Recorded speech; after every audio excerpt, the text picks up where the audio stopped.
Nah, apakah di dalam agama ada tuntunan, Ustaz, untuk bagaimana kita membaca Al-Quran?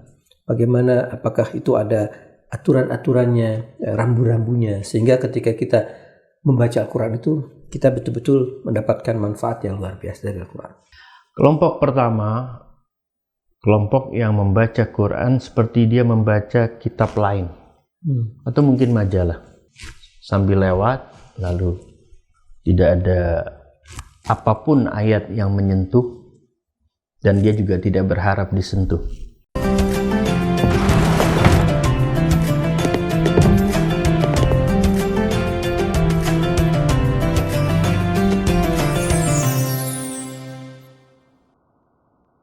Bismillahirrahmanirrahim.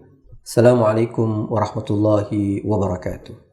Sahabat Dana Mustadafin, musim semi adalah musim yang paling indah. Ketika semua orang menyambut musim semi dengan suasana yang gembira, pohon-pohon bunganya bermekaran. Nah, hati pun juga ketika musim semi tiba, hati pun berbunga-bunga. Bulan juga memiliki musim semi. Nah, dalam agama Ramadan disebut dengan Rabiul Quran, musim seminya Al-Quran. Ketika Ramadan tiba, orang banyak membaca dan mengkaji Al-Quran. Oleh karena itu, pada kesempatan kali ini kita akan sama-sama membicarakan tentang Al-Quran. Ya, telah hadir bersama saya Ustaz Fuad Al-Hadi. Assalamualaikum Ustaz. Waalaikumsalam. Ya. Taqabbalallahu amalakum. Wa iyyakum.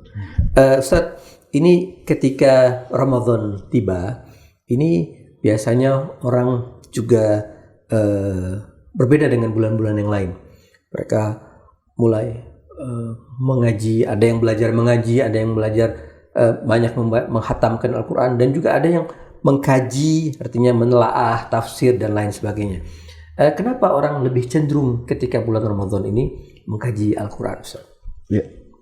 Bismillahirrahmanirrahim. Pertama-tama saya ucapkan semoga Allah menerima puasa kita semua. Amin. Dan juga pemirsa dan Mustadafin. Alhamdulillah kita berada di bulan musim seminya Al-Quran. Tentunya Al-Quran sesuatu yang sangat agung, sangat suci, dan berasal dari yang maha suci. Daya tarik Al-Quran begitu besar, terutama di bulan Ramadan, dikarenakan asbabun nuzul atau turunnya Al-Quran adalah, ataupun timingnya adalah bulan Ramadan. Syahrul Ramadan alladzi unzila fihil Quran. Maka turun di bulan suci Ramadan.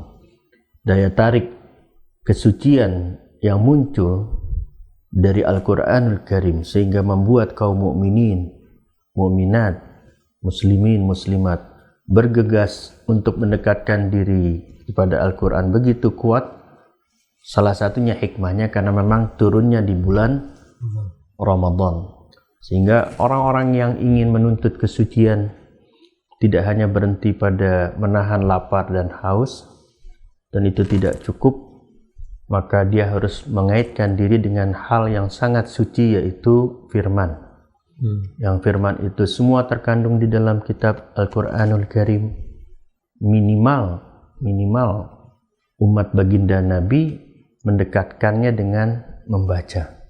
Karena terus terang jujur 11 bulan yang telah lewat, mungkin sebagian besar muslimin muslimat memiliki jarak yang cukup jauh dengan Quran. Kalau kita melihat taman yang menampakkan beraneka ragam bunga yang merekah, bahkan pewangian yang semerbak, maka semua orang yang melihat taman itu tidak mungkin menjauh. Ketika fitrahnya normal, akalnya sehat, dia akan mendekat. Nah, musim seminya Al-Quran ada di bulan Ramadan. Disadari atau tidak, daya tarik ini kuat. Gitu. Walaupun nanti pembaca itu paling tidak terbagi 4 klasifikasi. Ketika daya tarik Ramadan ini begitu kuat untuk orang membaca dan mengkaji Al-Quran, nah, apakah di dalam agama ada tuntunan, Ustaz, untuk bagaimana kita membaca Al-Quran? Bagaimana, apakah itu ada aturan-aturannya, rambu-rambunya, sehingga ketika kita membaca Al-Quran itu kita betul-betul mendapatkan manfaat yang luar biasa dari Al-Quran. Ya, tadi saya singgung bahwa ada 4 ragam ya umat baginda Nabi menyikapi Quran dalam konteks membaca. Kelompok pertama, kelompok yang membaca Quran seperti dia membaca kitab lain atau mungkin majalah. Tidak ada hubungan secara batin, tidak ada penghormatan secara yang semestinya. Karena untuk menjalin hubungan bukan sekedar membaca sebetulnya, adab juga diperlukan. Adab membaca Quran. Ada orang yang dengan mengagungkannya, dia menempatkan Quran begitu mulia. Sebelum membaca dia mencium, itu bagian dari adab. Kelompok pertama yang membaca gitu, menyamakan Quran dengan kitab lain, atau mungkin bahkan lebih rendah, baca majalah sama gitu, sambil lewat, lalu tidak ada apapun ayat yang menyentuh, dan dia juga tidak berharap disentuh. Jadi tidak ada pengaruh sama sekali. Yang kedua, kelompok yang mencari pahala, ada thawab, ada ganjaran, sehingga dia membaca dengan harapan setiap huruf, karena dijanjikan dalam riwayat 1 huruf sama dengan di bulan Ramadan 1 surat, ya, 1 ayat dilipat gandakan dan seterusnya. Jadi untuk merangsang umat Nabi membaca, sehingga Nabi membocorkan hal gaib kaitan dengan ganjaran. Kita kan gitu, kalau misalnya datang ke satu tempat ada door prize-nya, ya kertasnya itu kita jaga, berharap dari sekian ribu 1, itu yang dimaksud adalah kita yang bakalan mendapat. Jadi anehnya ketika sesuatu yang belum pasti dia lakukan dengan yakin, tapi yang sesuatu yang yakin dia ragu untuk menjalankan, karena tidak mungkin Nabi berdusta. Jadi kelompok kedua ini orang-orang yang mencari pahala, dan ini juga banyak. Dan ini baik, bukan berarti buruk, baik. Yang ketiga, kelompok yang mencoba mencari tahu apa sebetulnya yang ada di dalam Quran. Dan ini tidak mesti beriman. Jadi kaum mustasyrikin atau orientalis pun mengkaji Quran.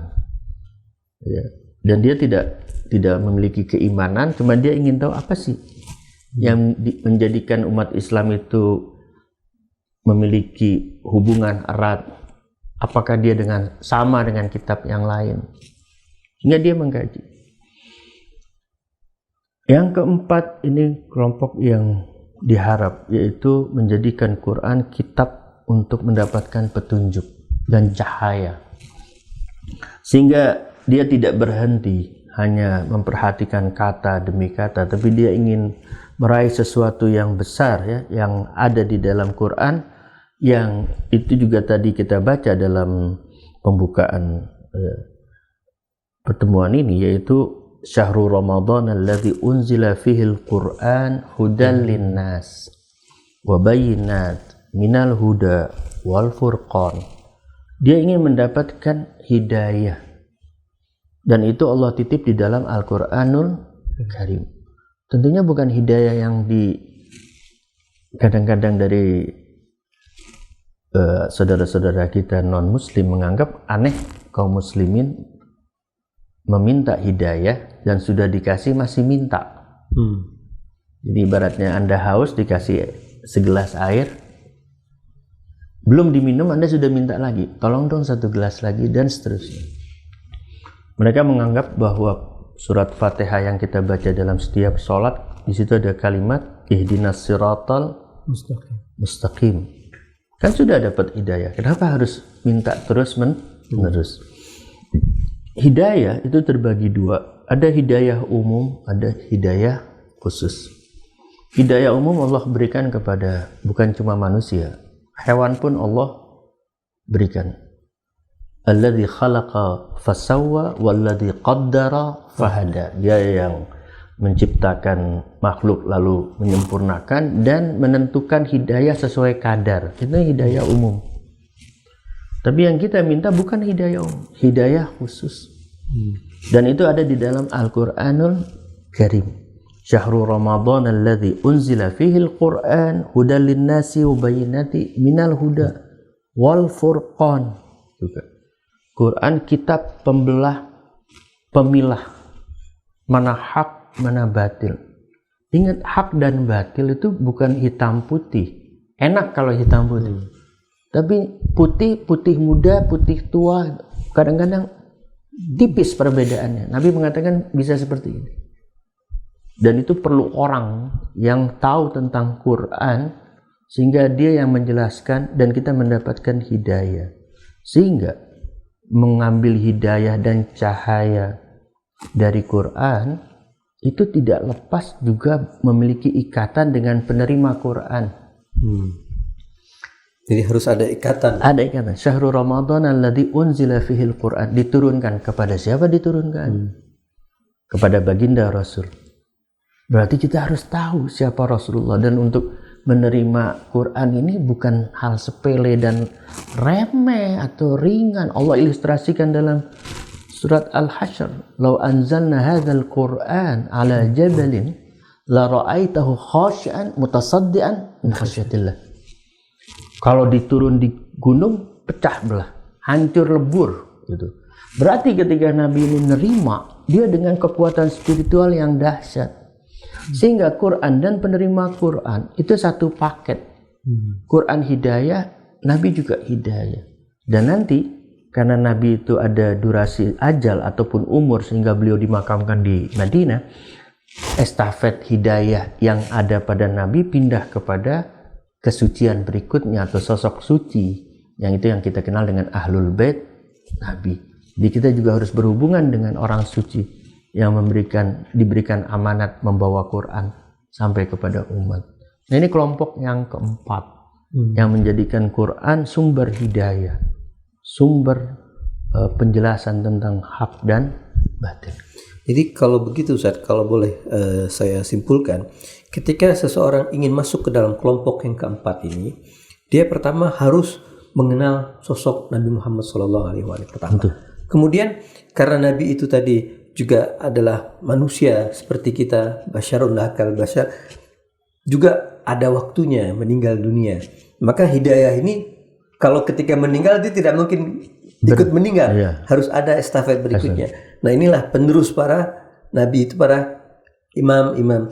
Nah, sekarang itu berarti apakah tahapan awal untuk orang masuk ke dalam kelompok keempat itu adalah dia mengenal Nabi dulu, kemudian baru bisa mengenal Quran, atau dia berbarengan? Ya. Ini sebetulnya selaras dengan wasiat Nabi ya, yang tidak diperdebatkan sebetulnya oleh semua kaum muslimin dari berbagai golongan ataupun dari berbagai mazhab, yaitu hadis Tsaqalain. Nabi berulang kali memberikan wasiat untuk umatnya, yaitu aku tinggalkan 2 pusaka atau 2 warisan atau 2 sesuatu yang berat untuk dipikul. Tsaqalain juga sakil atau siqlain, yaitu Al-Quran wa itrati ahlul bait. Dan ini diriwayatkan ya, di dalam rujukan Ahlus Sunnah dan juga di dalam rujukan Ahlul Bait.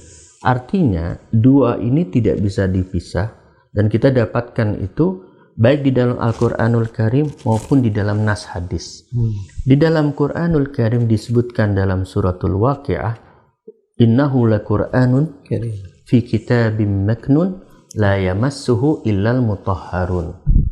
Quran yang belum diformat ya, di-convert menjadi kitab, akhirnya kita bisa baca di alam dunia ini, sudah ada di Lauhul Mahfuz.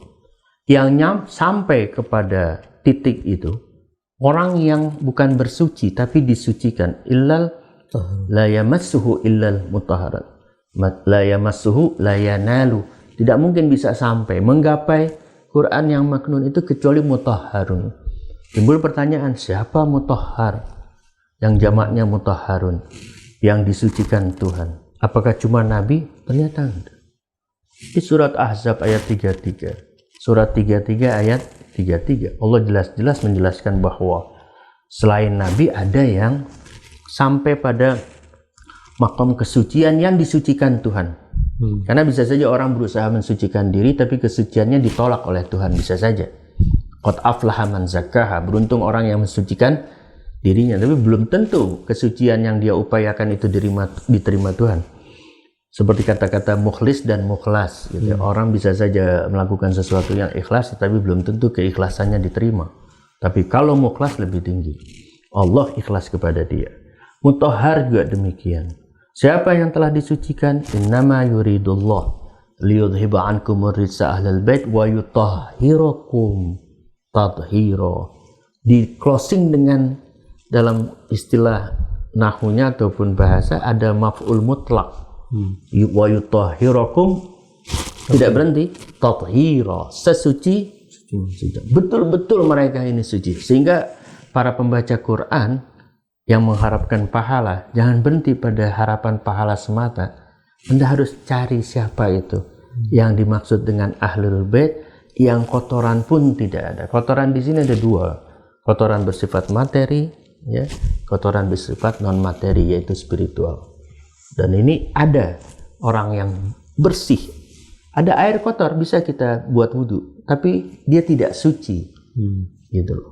Dia tidak suci. Maaf, dia ada air suci tapi kotor, warnanya keruh, bisa buat wudhu, bisa, tapi kotor. Ini kotor, tidak ada baik materi non materi, bahkan mereka suci. Sehingga selamanya Quran akan digandengkan dengan kesucian. Disinilah ulama menjelaskan tidak mungkin ada tahrif Quran, ada penyelewengan. Kenapa? Karena selalu ada yang memantau makhluk Tuhan yang suci, sehingga Quran itu terjaga. Inna nahnu nazzalna dzikra wa inna lahu, pakai inna, wa inna lahu lahafidun. Ini menarik kata-kata inna, karena kadang Tuhan pakai inni, Tuhan pakai inna, bahkan Tuhan menggabungkan antara penekanan dengan dhamir. Inna nahnu. Kalau ini hak prerogatif Tuhan, inni ja'iluka linnasi imama. Tapi ada inna anzalnahu fi lailatul qadar. Kami turunkan gitu. Yang SK-nya Tuhan, tapi yang bergerak terlibat banyak, termasuk Jibril. Gitu. Malaikat wahyu. Tapi ada inna plus nahnu. Inna nahnu nazzalna dzikra wa inna lahu lahafidun. Berarti apa? Ada yang menjaga di sini. Bukan Allah semata, tapi maksum, orang yang Allah sucikan, yang tidak mungkin berpisah dari Quran. Ya, menarik, luar biasa Ustaz. Nah, apa kalau boleh antum berikan pesan-pesan untuk sahabat dan mustadafin, bagaimana kita betul-betul memanfaatkan bulan suci Ramadan ini, betul-betul bisa mengambil manfaat dari bulan ini untuk mengkaji atau membaca dengan kajian yang benar, sehingga habis Ramadan ini kita bukan kemudian meninggalkan Al-Quran selama 11 bulan berikutnya. Ya, sebenarnya tidak layak saya memberikan pesan, tapi sekedar saran untuk diri pribadi dan juga semua sahabat-sahabat dan mustadafin dimanapun berada. Kita manfaatkan momen besar, yaitu Ramadan. Ramadan musim seminya Al-Quran. Tidak mungkin kita akan menggapai kesucian jiwa yang Tuhan telah bersumpah di dalam surat Asy-Syams, qad aflaha man zakkaha, tanpa kita berhubungan dan menjalin seerat mungkin dengan kesucian yang ada di rumah kita. Dan dia adalah Al-Quranul Karim. Diabaikan 11 bulan, mungkin kitab sudah berdebu, tapi saatnya kita singkirkan debu, baik yang ada di dalam jilidnya, covernya Quran, dan debu yang ada di hati kita. Sambungkan hati kita. Bagaimana caranya? Kita mulai dengan hal yang sepele dan mudah kita lakukan. Perbaiki adab kita dalam membaca. Quran bukan koran, bukan kitab umumnya atau majalah. Dia firman. Yang proses turunnya itu tidak simpel sebetulnya. dan turun kepada baginda Nabi. Sehingga, dan ini bonus buat kita semua yang sadar diri, memandang Quran dihitung ibadah, baru memandang, belum menyentuh. Hargai ini, reward yang Tuhan kasih, janji yang Tuhan akan berikan. Pegang, baca dengan penuh cinta. Gitu. Ambil khazanah keilmuan sebanyak mungkin. Ketika ada ayat-ayat yang membuat Anda bingung, Anda tidak akan dibiarkan dalam kebingungan. Ada pemberi hidayah. Cari apa makna ini semua. Karena tidak semua Quran itu ayatnya muhkamat. Ada yang mutasyabihat. Tetapi bisa diselesaikan dengan kita mengarungi khazanah hidayah, cahaya, keilmuan yang ada di Quran. Wasilahnya banyak. Buka tafsir menurut Ahlul Bait. Apa maknanya kata per kata? Karena ada tafsir, ada ta'wil. Tafsir bayanul makna, penjelasan tentang makna. Ta'wil, manifestasi dari makna yang kita baca. Siapa yang dimaksud ini semua? Manfaatkan dan merasa rindu ketika berpisah dari Quran sehingga kita selalu ingin bersamanya. Ketika rindu, cinta itu muncul, maka orang-orang yang mencintai tidak akan menempatkan yang dicintai begitu hina ataupun menjauh.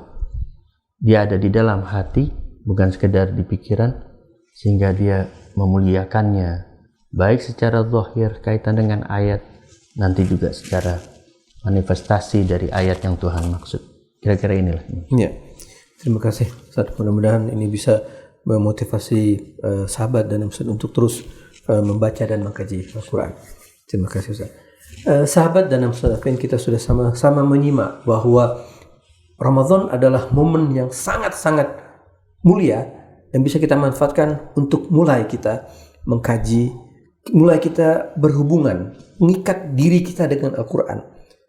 Karena setiap hari kita membersihkan rumah kita dari debu dan kotoran. Tapi kenapa kita tidak membersihkan diri kita dari kotoran-kotoran yang ada dalam jiwa kita? Al-Quran lah yang bisa membersihkan jiwa kita dari kotoran itu.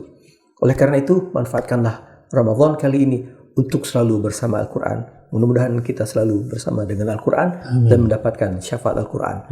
Terima kasih. Assalamualaikum warahmatullahi wabarakatuh.